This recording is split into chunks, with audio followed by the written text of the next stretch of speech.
Okay.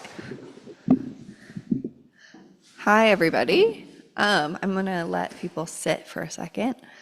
Um, Thank you, everyone, for coming out. Nightboat is so honored to be hosting Segue for the third year, or it's not the third year in a row, but the third season.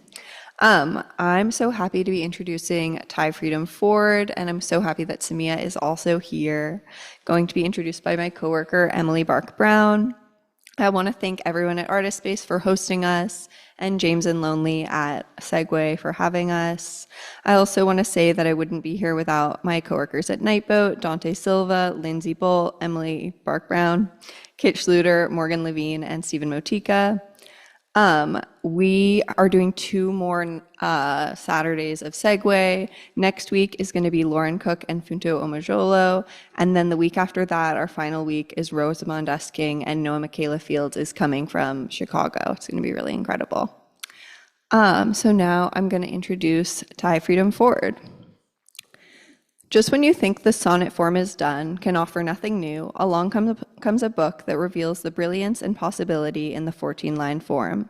Ty Freedom Ford's second book, And More Black, which won the 2020 Lambda Literary Award for Lesbian Poetry and was a finalist for the Kingsley Tufts Award and the Hurston Wright Legacy Award. A double book of sonnets bringing a frisson and energy that matches the power of 20th century legendary sonneteers Wanda Coleman and June Jordan.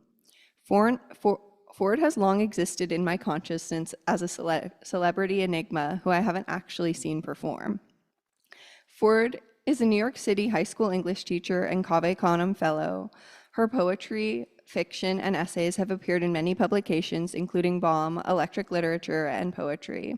Her work has also been featured in several anthologies, including The Breakback Beat Poets, New American Poetry in the Age of Hip Hop, and Nightboat's Nepantla, an anthology dedicated to queer poets of color. She is also the editor at No Dear magazine. And More Black reinvents not just the sonnet, but the acrostic poem. Ford proposes an innovative way of responding to work by Carrie Mae Weems, Mark Brandon, and many other Black artists by writing through their vision and work. Ford's writing is ripe with music, the rhyme and rhythm of the poems, but also the music of Ford's life, from James Brown to Erykah Badu to Outkast. Traversing honey, Virgo risings, and dangerous things like mixing whiskey, wine, and a woman. And More Black explores gender, sexuality, and queerness in the lens of both private and public. The experience of these poems is intimate and erotic while also wrestling with the most visible questions around Black culture in art, literature, and intellectual thought. This is the type of poetry one can't help but hear when reading. I so look forward to hearing her read today, and never forget to save a jar of honey. Wait, what, to save that honey in a jar denotes a dangerous obsession. Please welcome Ty Freedom Ford.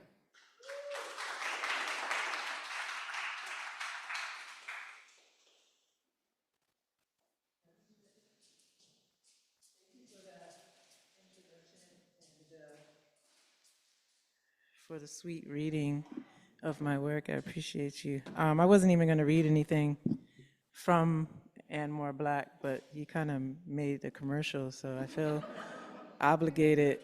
Um, so I guess I was just going to read some work from my new manuscript, new-ish. I mean, I kind of been working on it for about 5 years now, so is that going to stay? Yeah. How you feeling? So I'm Black. If you haven't noticed, Black folks believe in the tradition of call and response. So if I ask y'all how y'all feeling, how y'all feeling? Thank you. Shit. And okay, so I'll read a couple of poems. I'll read that poem that Lena referenced, Evidence of Fun, after Ryan McGinley. Yeah, and I was reading New York Magazine, and they did like a, I don't know, a little write-up on him. And one of the ways he described his photos was as evidence of fun. And so I like that as a title. So Evidence of Fun, after Ryan McGinley. Can you guys hear me okay?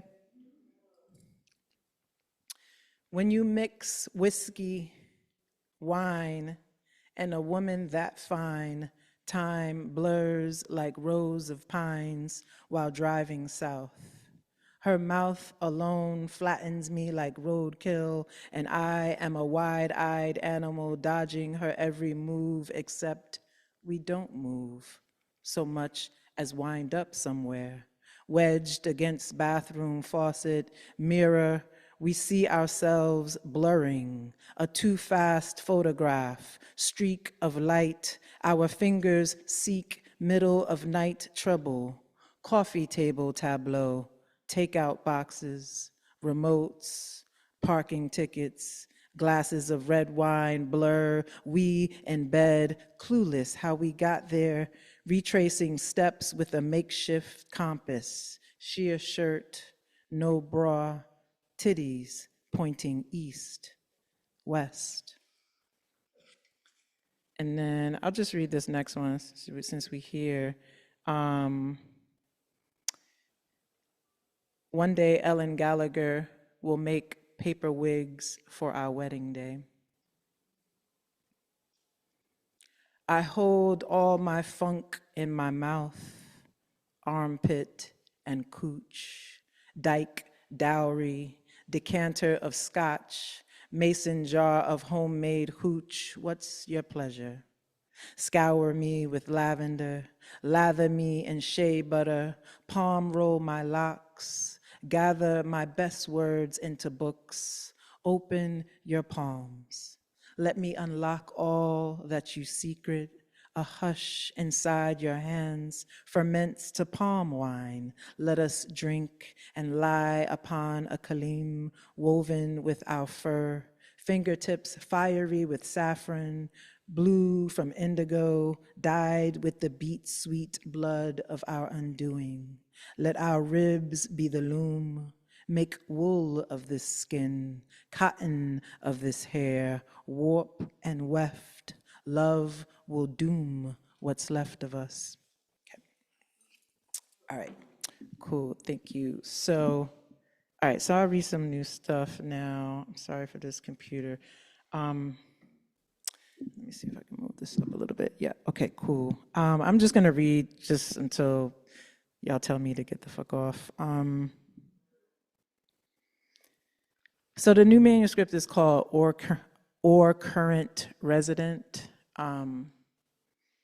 which kind of speaks about gentrification amongst other things, but you know how you get that mail sometimes and it don't have your name on it, but it says or current resident, and it's just, to me, it's just interesting because that's how like capitalism works, right? It's like, well, the former tenant may not be here anymore, but we don't give a shit. You can spend your money, you know, with us too. So, you know, or current resident. So yeah, so that's the title of the manuscript, and this piece is called Debt as House. What we owe: a floor scuffed, buffed, dingy as a coffee tooth, a memory scraped from the side of a stove, a budget gone to sludge. Oh, the fried chicken we ate as we sat, sedated, satiated, salt, pepper, paprika. What can we offer in lieu of money besides memory? What can we pay besides our names, etched in every threshold, all the grout lines holding flesh, all the grannies holding fresh flowers we named after: jonquil, rose, daisy, violetta, amaryllis. Lily was my grandmother's name. I inherited her debt, which is to say I've nothing to pay except breath. Trapped in the walls of a home I do not own. My mother never owned anything either, except me, perhaps. And then I went and named myself Freedom, perhaps ashamed of my paltry inheritance, bad eyesight and a way of seeing things, the curdle before the milk, the worm before the silk, a Virgo symptom and side effect. What have we here? What have I besides a mirror, broken, and the better parts of me already repossessed.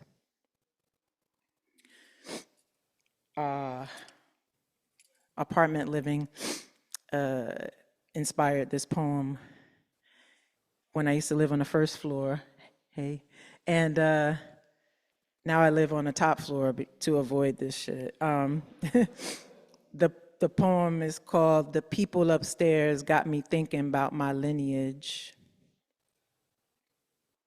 The people upstairs is walking again with cement shoes, slew-footed as any devil, pigeon-toed as any witch, which ain't a bad thing considering my lineage. Black women who defied poverty with resourcefulness in the face of a hungry child. How wild the imagination, especially when it is white and tamed by the blinders of justice. How survival can look like theft, even though we only took what little was left and necessary to avoid a pine box burial, a return to dirt, although we well acquainted, shoeless hustle and taint, backroad barbecue, or of any dumb critter we could muscle, squirrel, opossum, coon, or a quick catch of catfish at the muddy creek, a patch of blackberries turned to wine. Ain't that bewitching?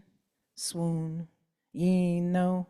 Betcha bottom dollar you gonna find out soon. Fatback ancestry, fine as swine, chicken scratch ratchet, dirt floor divine. I am one of a long line of witchy bitches who toked pale pebbles and pipes and spoke in tongues, saw rainbow auras like haloed afros, smoked mad seed and planted plastic flowers amongst the weeds and dared Mother Nature or any other motherfucker to say they ain't real or wild as all of our imaginations born out of that same dirt.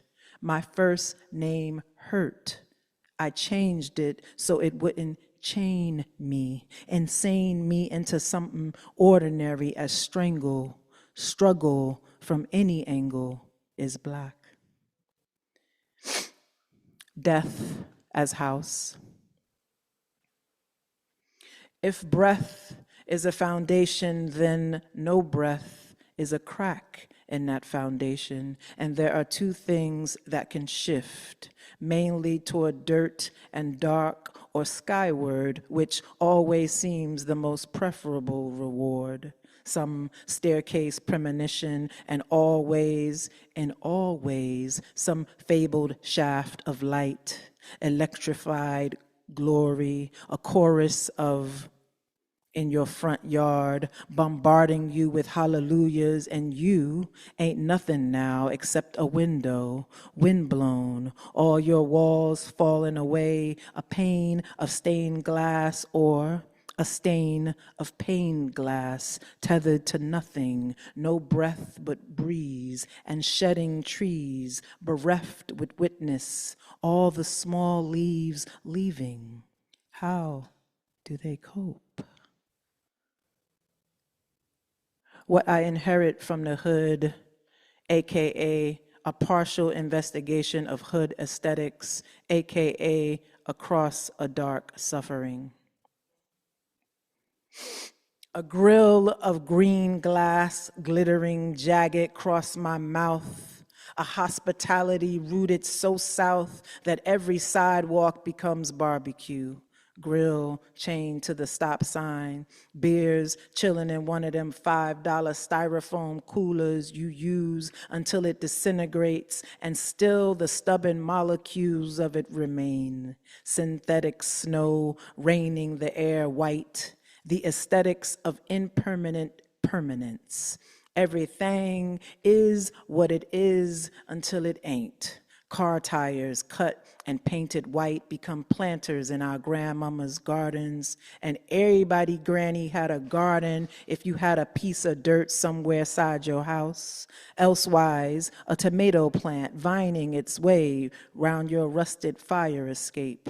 Every window warped from the watering, and just as lush, the aesthetics of greens, collards, mustards, turnips, snake plants, all of that glass aching to be grass, a check cashing drawer full of cash, a sock drawer stash of dank, a bank between the stank of your pissy mattresses, the drama of 17 black actresses auditioning for the same damn role, and the lady sings in the key of fist, in the key of brick, in the key of rooted blues, indigo, cobalt, azure, sky, periwinkle, baby, cornflower, church wall, bruise. Noise was the first betrothal, how we come to be hitched, then a betrayal, how I come to be bitch in your mouth, even with all of that south running hypertensive through your veins, all of that ham bone and tap dance and tambourine and finger pop too. Oh, how loud was your beauty, beating the streets with your boogie oogie and audacious ooze. House hunting as horror story. The couple, curious and pale as an albino cat, heard a sound what sounded like black folks. A, all of the below. B, breathing. C, chilling. D, dancing. E, existing. And went wandering through the hood in search of the source. Of course, curiosity killed the cat, but they figured, as the previous simile suggested, that their particular curiosity, white and fluffy and pink-eyed, might be overlooked or pardoned or outright forgiven, given the fact that they genuinely meant no harm and had heard, innocently enough, that insert hood here was bound to be the next insert whitewashed hipster nabe here in a few years, which was so short in the grand scheme of things and certainly would yield a heck of a lot more than that mutual fund dad suggested. And yes, Black people were scary, but not as scary as zombies or flesh-eating aliens or devil spawns. But to be fair, for fairness was, after all, what they strove. Hadn't they, in their search, come across ways scarier, like that old colonial with the wall-to-wall carpet in that rundown part of town, not even a decent coffee shop for blocks and blocks, or that condo directly across from the projects, but at least it had a doorman. Still, they weren't ready for that level of ghetto realness, LOL, or this townhouse right here. Clearly a gut job down to the studs, totally looks haunted. Maybe literal skeletons in the closet, LOL, but such good bones. House hunting as gated community. There's an epigraph by CeeLo Green. He says, "But every now and then, I wonder if that gate was put up to keep crime out or to keep our ass in." Right? Looking through old photos, I saw a pic of myself at a dinner table in a rented house in Mexico City. I was breaking open a green pomegranate and its ruby guts dotted the table, and my eyebrow was raised as if to suggest something naughty. And in that expression, I saw my nephew's face, which doesn't call to mind any particular image for you because you don't know my nephew, but perhaps you know of a Black man, at least theoretically, like the ones you see on TV shows like Cops, or perhaps more realistically, like the ones you ride the train with who say nigga, nigga, nigga, and take up too much of the seat because they legs like capital V's, or perhaps more intimately, like that time in college when you were curious about Jamal, tall, dark, and played basketball, who never paid you any mind until you stepped on his sneakers, or perhaps, so yeah, insert generic Black man face here if it suits you, or if it suits your imaginative prowess. And like a lot of Black men, my nephew's home for the last 11 years has been a series of cinder block walls, the color of dead white skin. Sometimes his home has merely been a bunk in a large room crowded with bunks with walls pushed to the edge and offering no protection. And sometimes his home has been a very small cell, so small some people would be insulted to have a closet that size. But there he was, living with barely enough room to hang up his thoughts or air out his dreams, which he did do, still does, dream, of perhaps the opposite of what you, dear reader, may dream. Maybe I'll remind myself of your dream. Some supreme house, white as cream, American flag, some piece of land parceled and subdivided, some ornamental gate, some black man pretending to guard your creamy dream. Mostly he watches TV, does crosswords, eats a tuna fish sandwich, leaking its stink in tinfoil. He knows you. Your car, all the stars have, waves at you as you pinch your remote and cruise past the visitors' cars clumped at the ornate gate. The gate, whose security sedates you into some semblance of safe. There are gates where my nephew lives too many to count, and electrified fences and barbed wire awaiting the taste of flesh, and men with sticks, wide-chested and hard body who imitate gates. And I can't help but wonder what is lost or gained within these limits we place on our living. Like, if my nephew is in prison, then where are you? House hunting as an act of faith. In the dream, I eat the sirens, and my eyes go bloodshot, and I start speaking in decibels only squirrels and vaginas can hear. Everything emergency. Sight of red lights crisscrossing makes me have to pee. Some part of me always leaking. Sweat, cherry kombucha, mysterious fluorescent discharge, cheap champagne. Pain liquefied and indelible toughens my meat, but just when I think I'm inedible, somebody always nibbling at my edges. I am the square root of what academia alleges. My methodology is breath. Seeking a structure where I can exhale reckless, where fear ain't mudded in the sheetrock and painted milk white, where the walls ain't out to smother me, where the foundation is cracked just enough for spirit to seep in, where I can sleep amidst a barricade of trees and quiet parades around the house disguised as technicolor sunset, disguised as deer slick with fog, disguised as fig bush draped in snow, disguised as ancestors dark and bright as.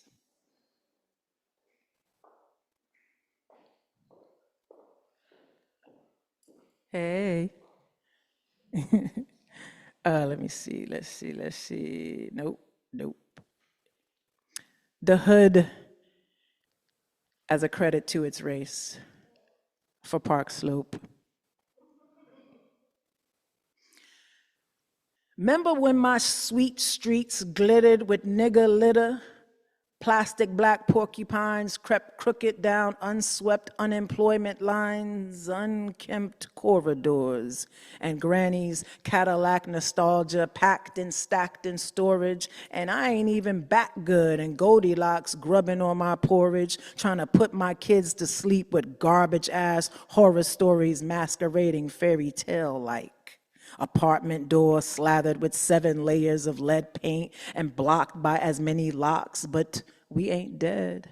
All my doors cocky with insecurity, dangling from hinges, junky stuffed syringes had me binging on that honky box, turning me every which way but loose. 'Cause ain't loose a freedom? Like some alien octopus growing so many arms the needles can't keep track. Remember how black we used to be under all of that trash, under all of that emerald green glass menagerie of private stock 40s, malt liquoring, my natural born cataclysm, white girl riots, my jungle juice jism, her eyes blonde as Twinkies, my eyes bloodshot as hubcaps. Remember how pointy my teeth used to be? How them joints sharpened themselves on curves? Now, what is left of me but black bottom nanny? My teeth gone loose and rancid as boxed apple juice, threatening severance, threatening renovation. My spine drunk on nursery rhymes. My spine pipe cleaners and paper mache. My mouth a rusted machete gone to Goodwill. My legs a stampede of strollers. All of that asthmatic ghetto gunk scraped from my lungs. Black and rusted as fire escapes. My fire escapes rearranged as sculpture. My culture rearranged as grilled chicken breasts, tasteless and off-white, all the fight knocked out of me, toothless as airy cherry cheek babe. Welcome to the nabe, say my white girl diction, addiction to yoga pants and plant-based Ethiopian on my breath. Remember how sharp my teeth? Thief of my fangs, and not a bloody thank you. Fucking vampire empire, look at him with they leaking mouths, done drank all the goddamn lifeblood out of this here hood. The hood as anti-hero. The hood as character is not static, not stationary, not a station you get off 3 stops too late. The hood is dynamic in the way it grows, tall and shiny, or wide around the edges where it flattens and browns or implodes within itself. If implosion is a type of growth, an expansion toward nothing, or the way a cancer grows tumorous fingers, disappearing what it touches, or the way the fingers are really a set of mouths, eating the brick, the sheetrock, the asbestos, the wrought iron, the lead paint, the slabs of cement gone sideways, the ways we are forced to pick sides, a minimal menu, aluminum trays of us, porcelain bowls of them with tweezered garnishes of shit we can't pronounce. The hood is most pronounced at dusk, when the musk of us breaks free of baby powder and sky, all purple like our bruises. After a day of swelter and sweat, this, when the hood come alive under cover of night, all black and bright like our skin. This, when the masks fall and all our primal shimmies itself to the surface. And wasn't it our shiny surfaces that first seduced you? When in winter the brownstones was dusted white and the hood was mad quiet, the rats and roaches done crawled south, and the hood's mouth seemed sutured shut, or at the very least leaking silence, or humming silent night for the white folk lullaby, sleep in heavenly peace. Except the hood never sleeps, baggy-eyed but woke, but heaven, sure enough, and hell too, 'cause the hood, AC always be broke, plus global warming, plus mad black folk just be radiating, and the anger and brilliance of a zillion ancestors uprooted and rerouted and rerouted and root working and rooting for even the most rotten, most forgotten of us. The hood as sex worker. Pussy a whole mood. Tight and wet, but the game dried up. Used to be fancy feasts like a mug, Lucy's, Trojans, cat litter, 3 in the morn, staircase quickie. Now niggas ain't picky. Fuck any ramshackle lean-to, any gaping hole masquerading as mouth. Mostly white boy orgies. Jews with that new minivan smell, buckets of shmoney on the hush, gang bang bum rush. Suddenly I'm a fixer-upper, boners when they get a load of my good bones. My red lines fade to headlines. Now I'm everybody's favorite boo, the new hipster frontier, pioneering all of this gushy, leeching at my technicolor teats, leaking so many milks, 'cause I ain't a beast tamed. Dime piece turned diamond, I am almost famous, ready for the rebrand, dark marketing, black bottom anthem, sex addict panic, architect picnic, pick apart my blueprints, eat me down to the studs, rename me something catchy and neon, unlatch all my locks and catch me gagging reflexively on the influx, say my new name, watch me come and come again like Black Jesus with my titties out, so many fucking milks, but my slut slogan stay cream. maybe I don't know what I'm doing on time, but maybe I'll end here. Do you know, have you time? Where am I at? Okay, cool, perfect, thank you. So many milks. There's an epigraph from Paul Celan. Black milk of daybreak, we drink it at nightfall. So many milks. 1%, 2%, almond, black girl titty, breast, buffalo, butter, camel, cashew, cereal, chocolate, cockroach, colored wet nurse, coconut, cow, dog, donkey, fat-free, flax, goat, government powdered, half and half, hemp, latte, leche, nanny, inward, skeet, oat, organic, pasteurized, pea, raw, Similac, skim, skinny, sheep, soy, sour, strawberry, white girl curdle, white boy semen, whole. Yeah, where the energy at, bruh? Yeah, no, just the energy, where, let me see. I'll go flip it. Oh, okay. Yeah, maybe I'll end with this. House hunting as disappearing toll booth. I legit consider sex working as a way to afford a house in New York State. I Google OnlyFans accounts, wonder how much of this literate ass pussy is enough for a down payment. They want 20%. My bank account dizzy from all the eye rolling and rent paying. Seriously, how much can I get for a curated glimpse? Lyric essay as porn, baby, I just want to read to you. Something sexy like pedagogy of the oppressed, me in boxers and black socks, all my poverty exposed like these wayward titties.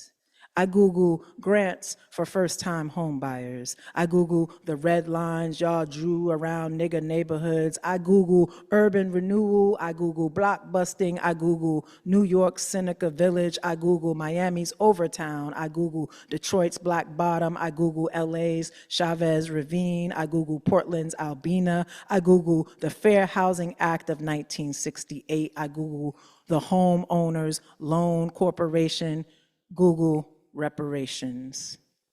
Our sheer resilience is exhausting. Our legendary stick-wittedness, our turn the other cheekiness, our if you can't beat 'em, marry 'em-ism, our cross the bear martyrdom, our when they go low, we go high, respectability has worn me the fuck out.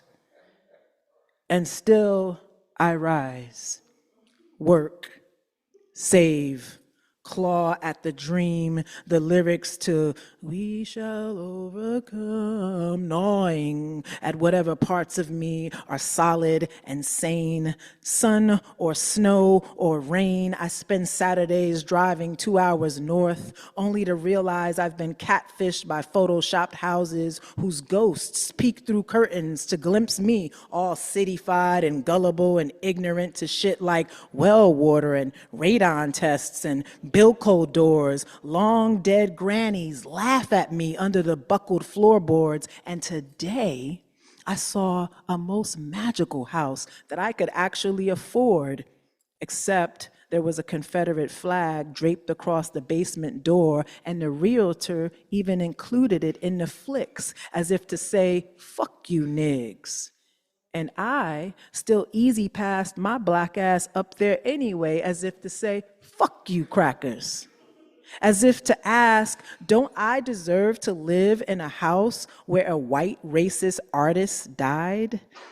Like, ain't that some kind of poetic justice? Like, shouldn't they just sign me over the deeds? In that house, so much art, thousands of canvases collapsed on one another, abandoned, unsold, and there were sculptures of baby dolls' heads painted red and crosses everywhere, and yet nothing felt holy. In a shed on a hill where we had to force the door open against the snow, there were rusted horseshoes nailed to the walls and a collection of disco balls winking at us. And all I could think about was the weird-ass art he never even bothered to sell.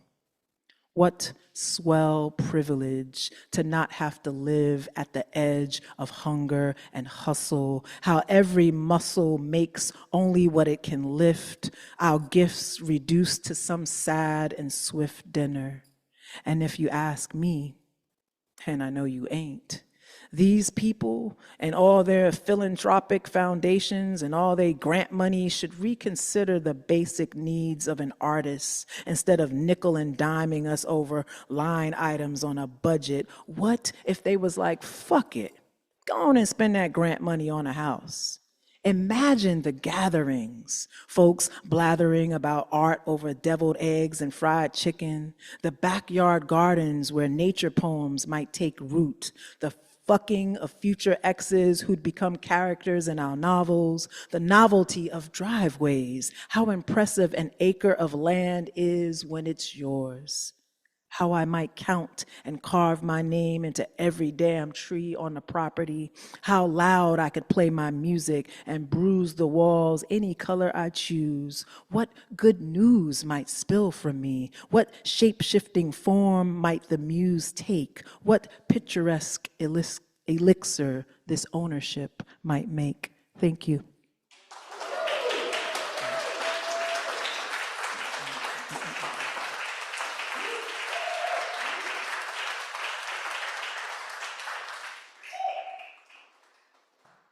Wow, wow, wow, wow, wow, wow. Can we give it up one more time for Thai Freedom Forward? Yes. Thank you so much. Hi, I'm Emily. I'm the managing editor of Nightboat Books. Earlier this year, Nightboat Books was honored to publish I Hope This Helps, Samiya Bashir's new collection of poetry. Bashir's work, both collaborative and individual, has been published, printed, and performed across the US and abroad, and appears here in a culmination of her multimedia practice, and we do have copies for sale over the table. As Bashir writes, pieces of this work live as sculpture, choral score, video, and installation within a touring exhibition of the same name. It bends genre to engage poetry and poetics across form and process, spanning formal verse, image text, and experimental prose, while guiding the reader beyond the page into a digital commons of sound, light, textile, and frame, where its multimedial practice, transliterated for the page, is met.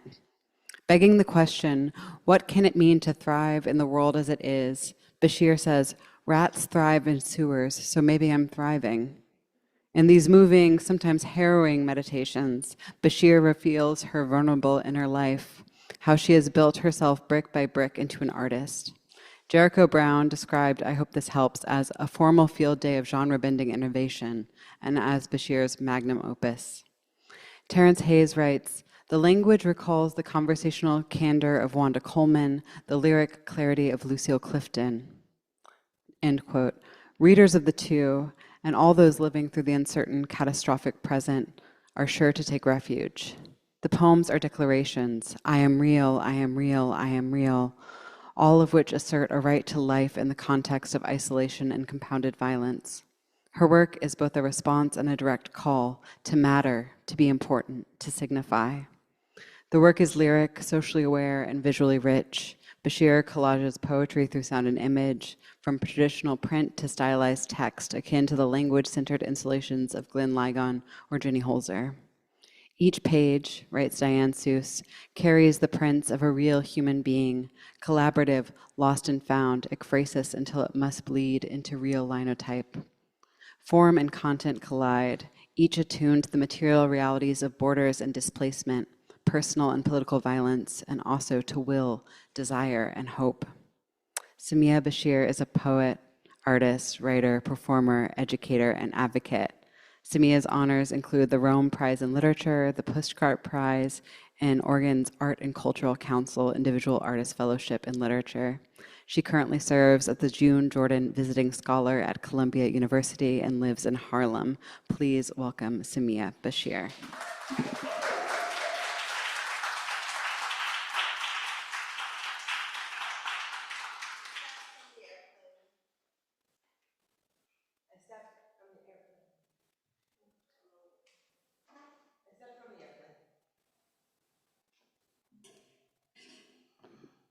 y'all. I step from the airplane. Honey, the day I've had.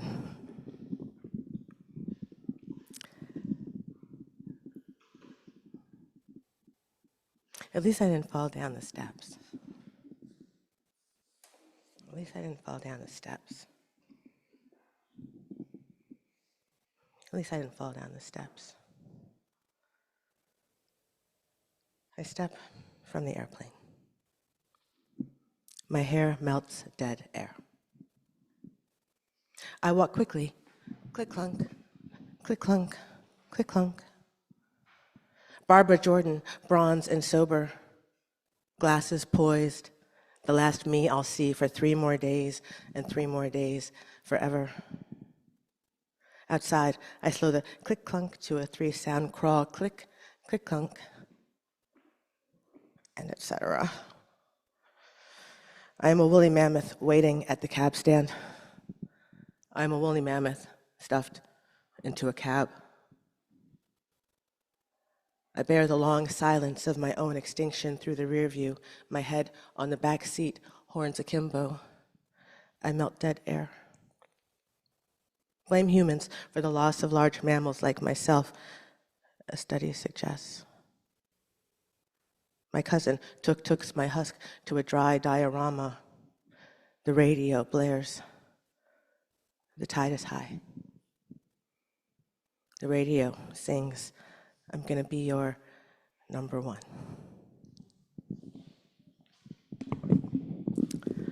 So that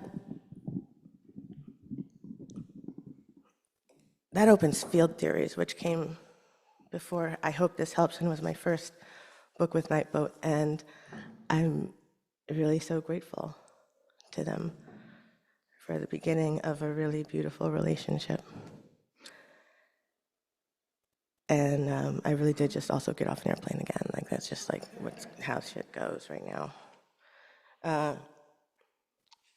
Can we give it up to Ty again? I'm sorry, that shit was exquisite. Exquisite, the sound. Like, I had to write it down. Let's see. This is what I love about poetry readings, right? Is that I'm back there and it's just like, I'm just here like a body and stuff, right? But then the poems are just like, oh my God, we get to go play. Oh, we get to go out and play with Ty's poems. Cool. That's like how I think of publishing, really. It's just like the poems get to go out and play with other poems. Electrified glory, Ty said. Whew. You ain't nothing now except a window.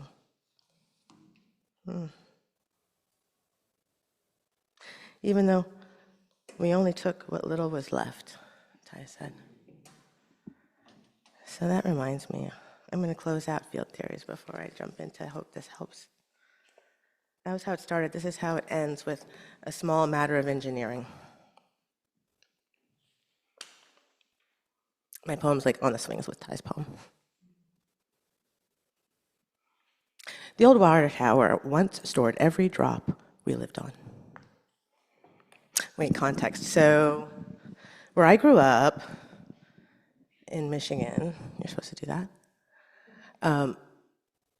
In town, we had what is officially called by the internet the most phallic building in the world, and it really is. It's called the Big Dick. It's a water tower, unironically, and it's really kind of an interesting political intersection between.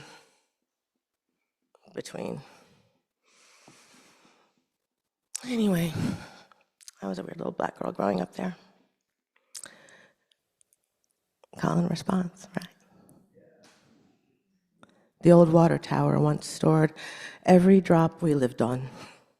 Its walls, dark-capped brick beige as supermarket pantyhose, still rise erect astride the main drag where our road splits between opposing camps. On this side, everything gone is long.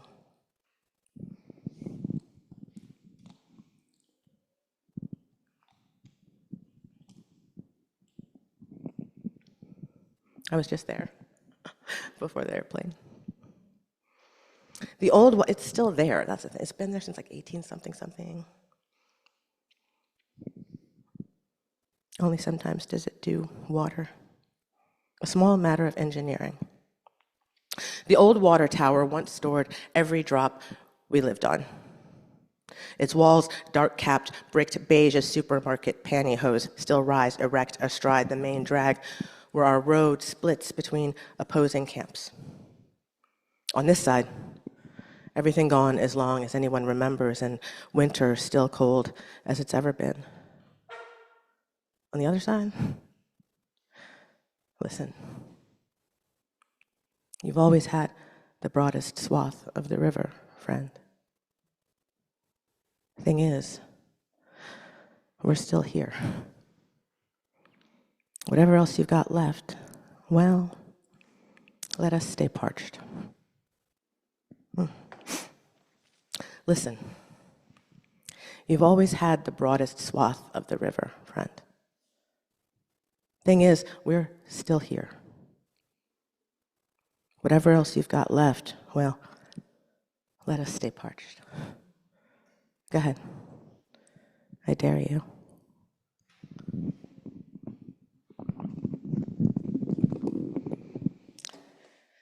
So I hope this helps. It's kind of, here we are. I'm sure it's not a surprising thing to say, like, oh, what a time the last 5-10 years have been. Oh, what a time. Here we are. Anyway, I hope this helps. This opens kind of, she mentioned, thank you, that there's also a whole multimedia and sculpture, all these other video ways that this lives. So this is and isn't the first poem in this book. But it's kind of like, it's called Per Aspera, which is part of Per Aspera, ad astra per aspera, to the stars, through difficulty. So here we are, through difficulty, but listen, we ain't all well. This world spins designs which madden us, shape us like dough, bake us crisp. There may be those who will crumble us into paving for their own roads. Listen, we mustn't let them, but also, love, we aren't all well. We can't all resist as well as we might. We can't all fight enough or at all, and I can't say how we heal. I wish I could. I would. I'll try. So that's the book. Here's the thing. Things fall apart. I am sort of sleeping, then I am on fire, undone, burned. Stripped of skin, I feel so raw these days, flattened, full of doubt, numb. Rats thrive in sewers, so maybe I'm thriving. It may seem simple enough, but my dreams don't say so. This I think I know. No one notices me. Lost, alone, blind as a sewer rat, 6 feet back.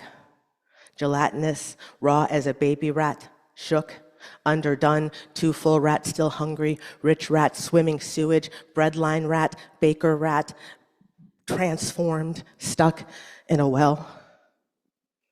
Thriving. Burned into brick road, milepost, sign, word. Triumphant. I scream, but words burn like sky fire. Clammy street rat fell in a hole, stuck in a well. I rattle the cages of our children. Everywhere else is empty. I'm not saying I'm a prophet, but I know the meaning of a moment like ours. Burning. I'm almost sure I'm here. Transformed. Torn apart. average, boring, humdrum, numb. No sound stays innocent. I am fluent in fire, fluent in indigo miseries. I'm fluent in the absence of heat, a rat on the street, sudden and melt. I am fluent in how time presses a body. Here's a thing I'm not supposed to say. I saw others skulk the dark like me. Simple enough. I skulk away a little more each day. Maybe there's intelligent life, but I'm not it.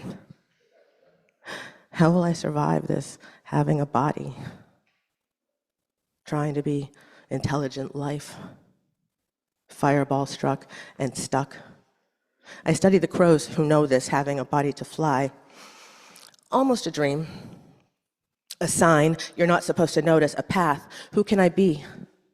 Blame the apocalypse. It's melt, it's bends, it never ends. Thing is, things fall apart every day. The end of the world is now again, normal. I burn and remember having a body, how it feels cold. If I hold no beauty in this slapdash world, then tuck me away from the heat of the day. Alone, I burn. Blame the humdrum numbness of the end of the world. Listen for the wind. Intelligent life? Where is it? No sound and innocent means root. Way, I am not saying I'm a prophet, but I always travel slightly singed, pressed by time. 6 feet back, I find the me who's tall as a gum tree, the me with copper hair, causeway me, opening, expanse, eyes open, heart full of doubt. I strike my fireballs and burn, sort of dreaming, stripped of skin, now volcano, now oil-slicked river, fluent in the press of time, body clammed, voice raw and syrup stripped, eyes open, sewer rat, thriving, no sound stays innocent. Rats. Footpath. Corridor. Clearing, and yes, the bushes burn like sky fire, and I decide to survive. Claim every sunrise. I am dark as earth. Now I am me with the bright yellow hair. Me with the normal. Normal. Do I know that word? Did I ever? Is it normal to hang from a tree? Is normal inability to breathe are normal? These panic attacks, does normal stand whole bodies back, tucked away from the heat of the day? I listen for how to survive this body, face twisted, slightly singed, fueled by my own crisp flames, condemned. I know the meaning of a moment, but here's the thing. Am I intelligent life? How could I tell? The crows know. I know I'm not road. I'm doorway. And when things fall apart, again, I'll be here, my rectangular shade of blue. I'm not supposed to talk about transformation, though. Not the me with the hollow cheeks, the me with the blood-red stride, fluent in the need to dance, me with moles in 14 places here, having a body, me with 3 nose rings, normal, normal, normal. I grasp for a branch, normal. I thrive, gutter rat. Me with the war wounds, the burning quiet of stars, the crow knows. Who else can I be?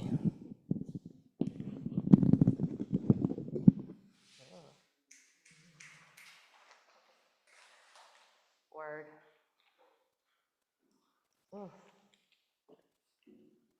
Thank you. Ugh.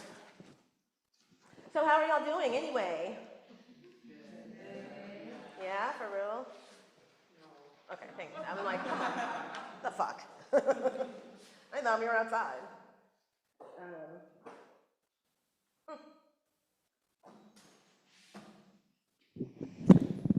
This poem is called Nail Hard, and it's kind of like, one thing I love to do is like work with other artists, right? And this has been like collaborated with 2 different artists. It was published with this Kara Walker piece, and it just is exactly that. And then it was Sonia Clark, who really kind of commissioned it, translated it into this font of hair that she created, and then reprinted it and remade it that way, which was really, anyway, it's called Nail Hard.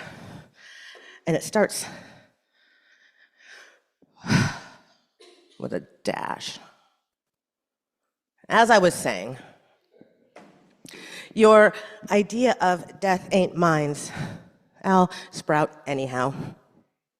Flourish. Your rotting flesh don't make me know. Never mind. Stretch. Not too long. Just long enough. Just dark-ish growth. Hard as illusions. And furthermore, as I was saying, your death ain't mine.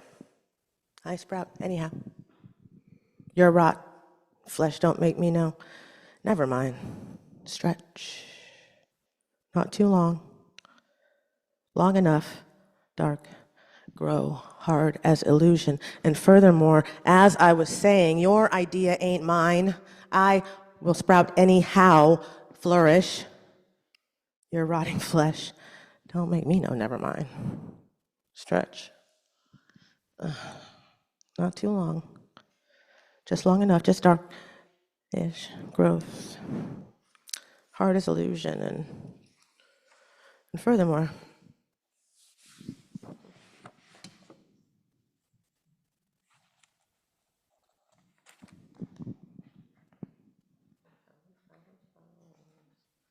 well, actually, I'm thinking a lot. Yeah, we'll get there. Never mind. Ignore me. Moving on.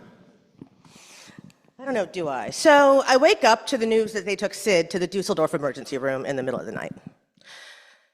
I'm not being honest about something. It only took 2 sentences to lie. Enough about me. More about me. Here's where I'm Pinocchio stuck. I keep thinking about how we ask our friends for help. Now my chest hurts when I think about it, almost as much as it hurts when I ask for help. And still I think, what blessing. I imagine being so accustomed to care and support, love, and attention to know that not only are you deserving of help, but that people love you and that people who love you will also, in fact, help you. Some wise-hearted here would say they even want to help you. Then I imagine my own mother going to her in the middle of the night, sick, to tell her that I'd found an emergency room close by, to ask if she can help me get there. This is the scene I see. Mom, you know where the keys are. Me, but I'm feeling weak, dizzy, feverish. Or just, can you come with me? Mom, long rant about how tired she is, how much work she has, how early she has to be up, and no one ever takes her seriously, not her work. So anyway, whatever. Back to me, of course. Am I not my mother's daughter? Something about fairy tales like Beauty and the Beast, always one and the same, and all that business with frog kissing makes a dream mind think, if one is monster, can one really be made lovable by the love of another? Is that all I'm missing? Love? If I had love, would I stop being monster?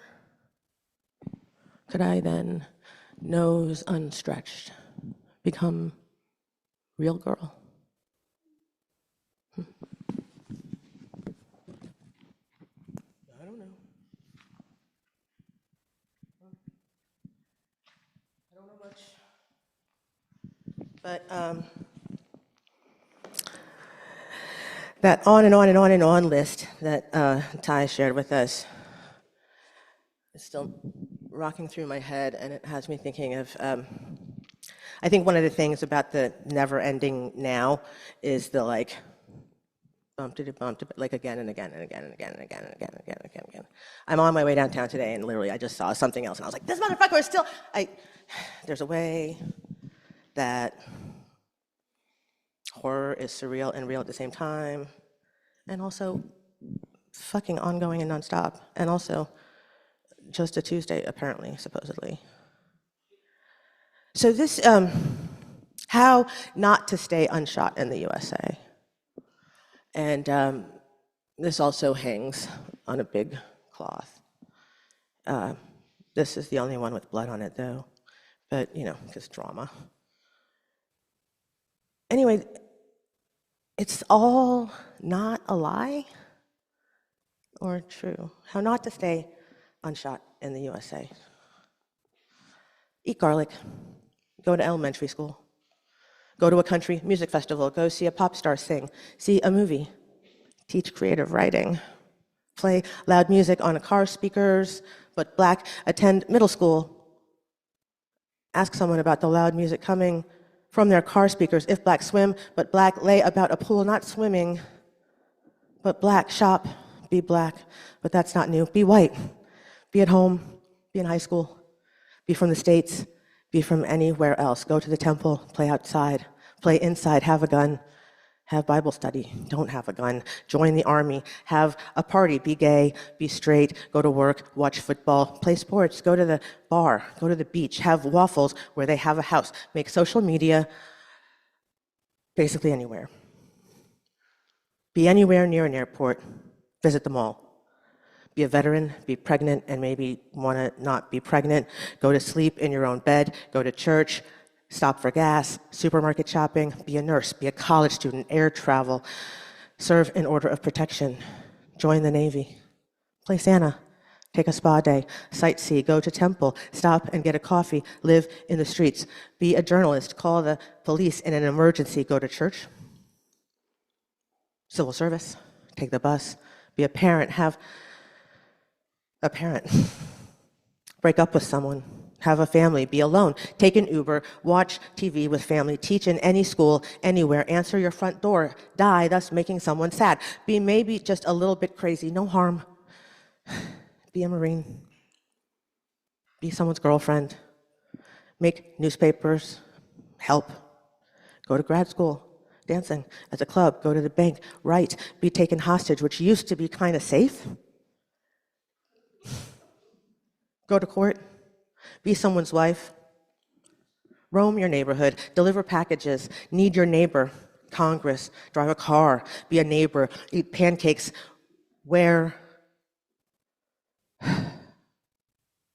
eat pancakes, sitting in their international house, be a refugee, having escaped being shot somewhere else, get a book from the library, pause at a rest stop, hoping to rest, be a doctor, national intelligence, go to the park, take the train, attend the mosque, be a cop, immigrate, have or be an in-law, protest, walk across campus, sell cars, McChill, have some chicken, be a patient, be a secretary, stay in a hotel, share some froyo, walk down the street, live on the reservation, stay in a hotel, share some froyo. I know I already said that, but if you do it, you'll probably get shot again. Walk down the street, live on the reservation, stay in a dormitory, homecoming, handle your post office business, run for office, go to the parking lot, find yourself in desperate need of help, eat ice cream, live in an apartment, live off the reservation, hunt, take the kids to a pizza shop run by a giant mouse, seek custody of our children,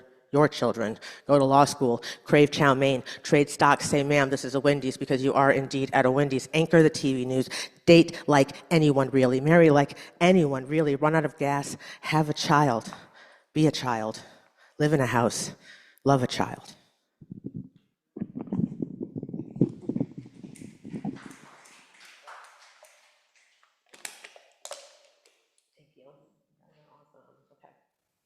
So I think I'm going to.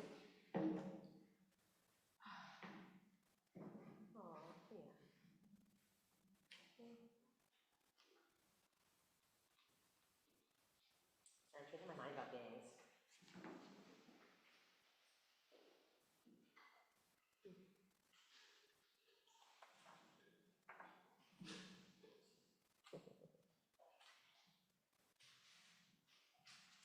Well, okay.